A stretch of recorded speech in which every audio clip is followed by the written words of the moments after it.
Hello and welcome to Brave Souls Rewind, the show where I 200 older characters so you don't have to. Today I'll be taking a look at one of my favorite older characters, and a character that I can't seem to stop pulling from random tickets, Power Halibel. As always, I will be starting with the normal attack damage build, a build I had high hopes for, seeing as Halibel's link is normal attack damage up.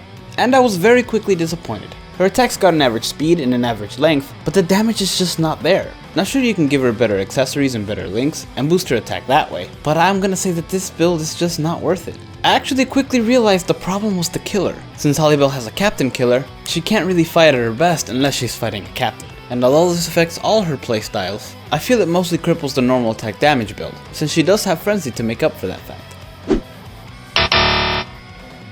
Next up, I tried the strong attack damage build. As I mentioned earlier, Halibel does have Frenzy, and so I was actually pretty excited for this build. I've always loved this Halibel strong attacks, and I was really excited to see what they could do. But sadly, once again I was disappointed. Sure, the damage was a little better, but she doesn't have great range. And once you use up your strong attacks, you're stuck with a normal attack that really just kinda sucks. Not to mention, while like I said, it does do a bit more damage, she does still have a low SP. So in order to get decent damage, you do have to load her up with some pretty good accessories. So once again, and this pains me to say this build is not viable.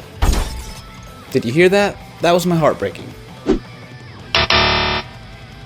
Anyway, let's move on to the last build, the strong attack recharge build. The build that always gives me hope. And this time, it did come through for me, because I actually did like this build. Sure, I didn't do as much damage as with the strong attack damage build, but it was still enough to kill enemies with one shot, most of them anyway, and I didn't end up having to rely on a normal attack as much. The bad range was also not an issue with this build, because you can just spam strong attacks without having to wait a long time for them to recharge. So I'm gonna say this is a viable build.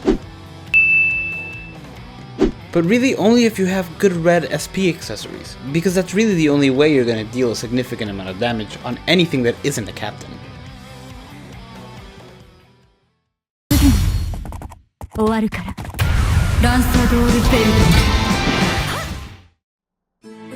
Thank you guys so much for watching. If you enjoyed this video, hit like and subscribe to the channel, and let me know what other characters you'd like to see in the rewind.